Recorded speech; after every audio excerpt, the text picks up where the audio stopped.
Akashvani.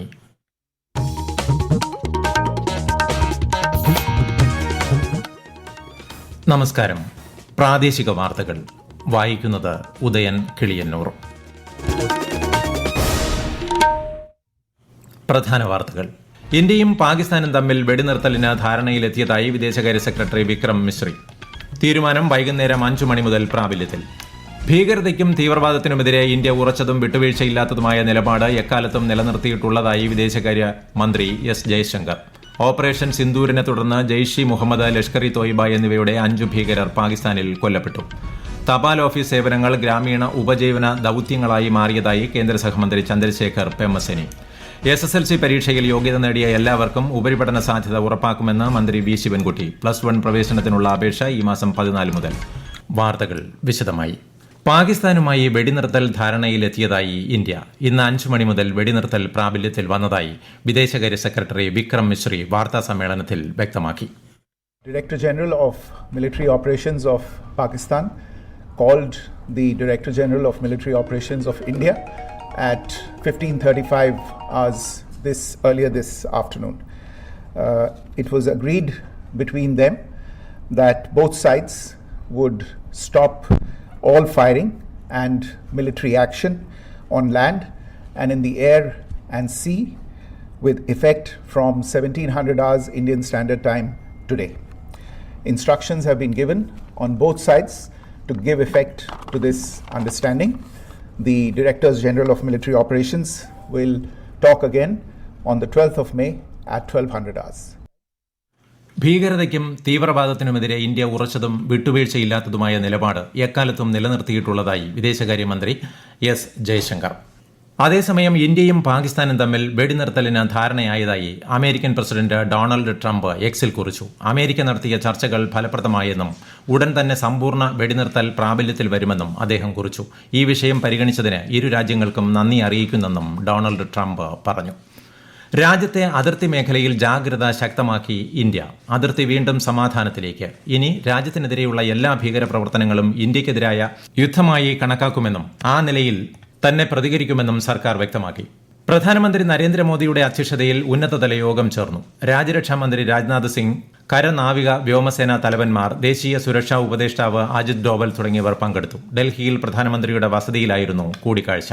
Air traffic കൺട്രോളിൽ നിന്ന് അനുമതി ലഭിച്ചതിനെ തുടർന്ന് ഉത്തരാഖണ്ഡിലെ കേദാർനാഥ് ധാമിലേക്കുള്ള ഹെലികോപ്റ്റർ സർവീസ് പുനരാരംഭിച്ചു. ഇതുവരെ 4 ലക്ഷത്തിലധികം ഭക്തർ സന്ദർശനം നടത്തി. ഇത് സംബന്ധിച്ച് തെറ്റായ പ്രചാരണങ്ങൾ വിശ്വസിക്കരുതെന്ന് മുഖ്യമന്ത്രി പുഷ്കർ സിംഗ് ധാമി സമൂഹ മാധ്യമത്തിലൂടെ തീർത്ഥാടകരോട് അഭ്യർത്ഥിച്ചു. വിദേശകാര്യമന്ത്രി എസ് ജയശങ്കർ മാപ്പ് അപേക്ഷിക്കുന്ന രീതിയിൽ സാമൂഹിക മാധ്യമങ്ങളിൽ പ്രചരിക്കുന്ന ദൃശ്യങ്ങൾ AI നിർമ്മിതമെന്ന് PIB ഫാക്ട് ചെക്ക് വിഭാഗം.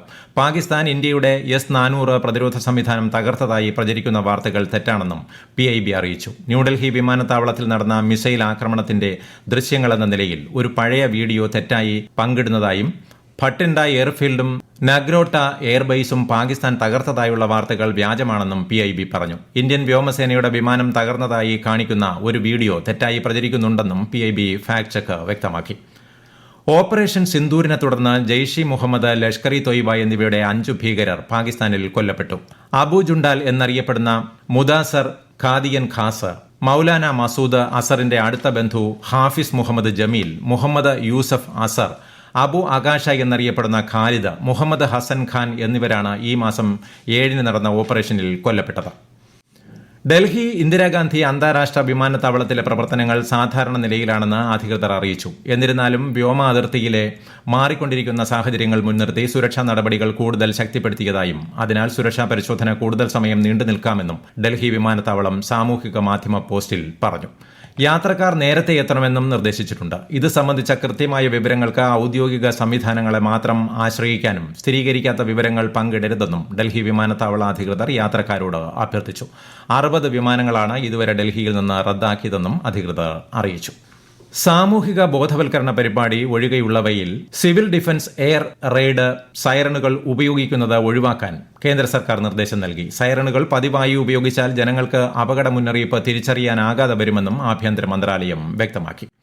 ഈ വാർത്തകൾ ആകാശവാണിയിൽ നിന്ന്. ആകാശവാണി വാർത്തകളും വാർത്താ അധിഷ്ഠിത പരിപാടികളും All India Radio news Thiruvananthapuram YouTube ചാനലിലും at All India Radio news Thiruvananthapuram Facebook പേജിലും AIR ന്യൂസ് _തിരുവനന്തപുരം ഇൻസ്റ്റഗ്രാം അക്കൌണ്ടിലും at AIR news _TVM X ഹാൻഡിലും ലഭ്യമാണ്.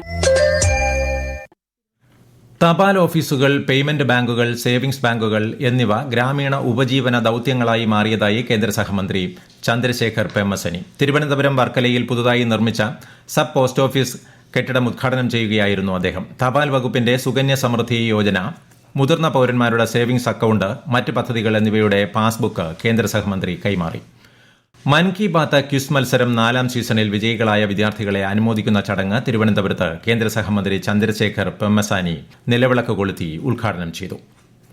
നാടിനെ ശക്തിപ്പെടുത്തുന്നതിന് സാങ്കേതികവിദ്യയിൽ നൈപുണ്യം നേടിയ യുവതയുടെ സേവനം പ്രയോജനപ്പെടുത്താനാകണമെന്ന് ധനമന്ത്രി KN ബാലഗോപാൽ. നിർമ്മിത ബുദ്ധി, സാധ്യതകളും മാറുന്ന തൊഴിൽ സാഹചര്യങ്ങളും വിഷയമാക്കി വിദ്യാർത്ഥികൾക്കായി കൊട്ടാരക്കരയിൽ സംഘടിപ്പിച്ച ഡിസയർ 2025 കോൺക്ലേവ് ഉദ്ഘാടനം ചെയ്യുകയായിരുന്നു മന്ത്രി. AI സാങ്കേതികവിദ്യയുടെ പശ്ചാത്തലത്തിൽ വിദ്യാർത്ഥികൾക്ക് ആശയക്കുഴപ്പത്തിന് ഇടവരാതെ കൃത്യമായ മാർഗനിർദ്ദേശത്തിന് കോൺക്ലേവ് സഹായകമാകുമെന്ന് മന്ത്രി അഭിപ്രായപ്പെട്ടു. വിദഗ്ധർ വിദ്യാർത്ഥികളുമായി സംവദിക്കുന്ന കോൺക്ലേവിൽ 32 സ്കൂളുകളിൽ നിന്നായി 1000-ഓളം കുട്ടികൾ പങ്കെടുക്കുന്നുണ്ട്. സ്വാതി തിരുനാൾ ജയന്തിയോടനുബന്ധിച്ച് ആകാശവാണിയുടെ കേരള നിലയങ്ങൾ സംയുക്തമായി സംഘടിപ്പിക്കുന്ന സ്വാതി തിരുനാൾ സംഗീതോത്സവത്തിന്റെ ഭാഗമായുള്ള സംഗീതാർച്ചന 2025 നാളെ രാവിലെ 8:30 മുതൽ തിരുവനന്തപുരം കോട്ടയ്ക്കകം ലവി ഹാളിൽ നടക്കും. രാവിലെ 9 മണി മുതൽ ആകാശവാണിയുടെ കേരള നിലയങ്ങൾ പരിപാടി തത്സമയം പ്രക്ഷേപണം ചെയ്യും. അഖിൽ K. കുമാറും സംഘവും അവതരിപ്പിക്കുന്ന നാഗസ്വരം, അർജുൻ B. കൃഷ്ണ, രമ രാമയ്യ എന്നിവരുടെ സംഗീത കച്ചേരി, B. സൗന്ദരരാജൻ അവതരിപ്പിക്കുന്ന വീണ കച്ചേരി, KR ശ്യാമയുടെ സ്വാതി ഭജൻ എന്നിവയാണ് സംഗീതാർച്ചനയിൽ ഉള്ളത്. മലയോര മേഖലകളെ പ്രധാന പാതകളുമായി ബന്ധിപ്പിക്കുന്ന മലയോര ഹൈവേയുടെ പാലക്കാട് ജില്ലയിലെ നിർമ്മാണ പ്രവൃത്തികൾ തുടങ്ങി. വിശദാംശങ്ങളുമായി ആകാശവാണി പാലക്കാട് ജില്ലാ പ്രതിനിധി ഫൈസൽ അലിമുത്ത്. ജില്ലാ അതിർത്തിയായ അലനല്ലൂർ പഞ്ചായത്തിലെ കാഞ്ഞിരംപാറ മുതൽ കുമരംപുത്തൂർ ചുങ്കം വരെയുള്ള ആദ്യഘട്ടത്തിന്റെ നിർമ്മാണ പ്രവൃത്തികളാണ് ആരംഭിച്ചിരിക്കുന്നത്. 18 കിലോമീറ്റർ നീളമുള്ള റോഡിന്റെ പ്രവൃത്തി ഊരാളുങ്കൽ സൊസൈറ്റിയുടെ നേതൃത്വത്തിലാണ് നടക്കുന്നത്. കേരള റോഡ് ഫണ്ട് ബോർഡിന്റെ മേൽനോട്ടത്തിൽ 91 കോടിയോളം രൂപ ചെലവിലാണ് ആദ്യഘട്ട പ്രവർത്തനങ്ങൾ നടക്കുന്നത്. 12 മീറ്റർ വീതിയിൽ അഴുക്കുചാലോടുകൂടിയ റോഡും ആവശ്യമായ ഭാഗങ്ങളിൽ സംരക്ഷണ ഭിത്തികളും നിർമ്മിക്കും. നടപ്പാതകൾ, ബസ് ബേ, ബസ് കാത്തിരിപ്പ് കേന്ദ്രങ്ങൾ എന്നിവയും പദ്ധതിയുടെ ഭാഗമായി നിർമ്മിക്കുന്നുണ്ട്. SSLC പരീക്ഷയിൽ യോഗ്യത നേടിയ എല്ലാ വിദ്യാർത്ഥികൾക്കും ഉപരിപഠന സാധ്യത ഉറപ്പാക്കുമെന്ന് വിദ്യാഭ്യാസ മന്ത്രി V. ശിവൻകുട്ടി. ഈ മാസം 14 മുതൽ 20 വരെ +1 പ്രവേശനത്തിനായി അപേക്ഷകൾ ഓൺലൈനായി സമർപ്പിക്കാം. ട്രയൽ അലോട്ട്മെന്റ് 24-നും ആദ്യ അലോട്ട്മെന്റ് ജൂൺ 2-നും, രണ്ടാം അലോട്ട്മെന്റ് ജൂൺ 10-നും, മൂന്നാം അലോട്ട്മെന്റ് ജൂൺ 16-നും പ്രസിദ്ധപ്പെടുത്തും. +1 ക്ലാസുകൾ ജൂൺ 18-ന് ആരംഭിക്കുമെന്നും മന്ത്രി പത്രക്കുറിപ്പിൽ അറിയിച്ചു. സപ്ലൈകോ സ്കൂൾ മാർക്കറ്റുകളുടെ സംസ്ഥാനതല ഉദ്ഘാടനം മറ്റന്നാൾ രാവിലെ തിരുവനന്തപുരത്ത് മന്ത്രി GR അനിൽ നിർവഹിക്കും. ചടങ്ങിൽ ആന്റണി രാജു MLA അധ്യക്ഷത വഹിക്കും. സംസ്ഥാനത്തെ എല്ലാ താലൂക്കുകളിലും തെരഞ്ഞെടുത്ത സൂപ്പർ മാർക്കറ്റുകളും പീപ്പിൾസ് ബസാറുകളും കേന്ദ്രീകരിച്ച് സ്കൂൾ മാർക്കറ്റുകൾ ആരംഭിക്കും. വിദ്യാർത്ഥികൾക്ക് ആവശ്യമുള്ള പഠനോപകരണങ്ങൾ 17% വരെ വിലക്കുറവിൽ ലഭ്യമാക്കും.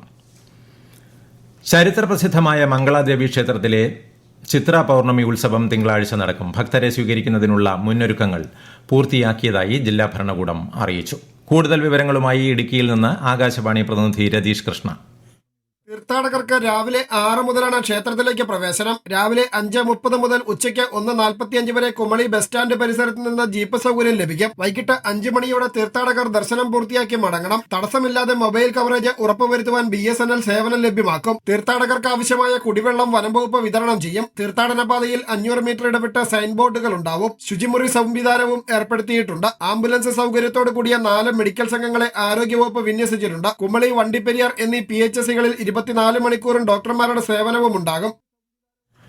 സംസ്ഥാനത്ത് കനത്ത ചൂട് തുടരുന്നു. കൊല്ലം, പത്തനംതിട്ട, ആലപ്പുഴ, കോട്ടയം, എറണാകുളം, തൃശൂർ, പാലക്കാട്, മലപ്പുറം, കോഴിക്കോട്, കണ്ണൂർ, കാസർഗോഡ് ജില്ലകളിൽ കേന്ദ്ര കാലാവസ്ഥാ വകുപ്പ് മഞ്ഞ ജാഗ്രത പ്രഖ്യാപിച്ചിട്ടുണ്ട്. ഇന്നും നാളെയും തൃശൂർ ജില്ലയിൽ താപനില 38 ഡിഗ്രി സെൽഷ്യസ് വരെയും, കോട്ടയം, കൊല്ലം, പാലക്കാട് 37 ഡിഗ്രി വരെയും, പത്തനംതിട്ട, ആലപ്പുഴ, എറണാകുളം, മലപ്പുറം, കോഴിക്കോട്, കണ്ണൂർ, കാസർഗോഡ് ജില്ലകളിൽ 36 ഡിഗ്രി സെൽഷ്യസ് വരെയും ഉയരാൻ സാധ്യതയെന്നും കാലാവസ്ഥാ മുന്നറിയിപ്പുണ്ട്. അതേസമയം കേരളത്തിൽ കാലവർഷം ഈ മാസം 27ഓടുകൂടി എത്തിച്ചേരുമെന്നും കേന്ദ്ര കാലാവസ്ഥാ വകുപ്പ് അറിയിച്ചു.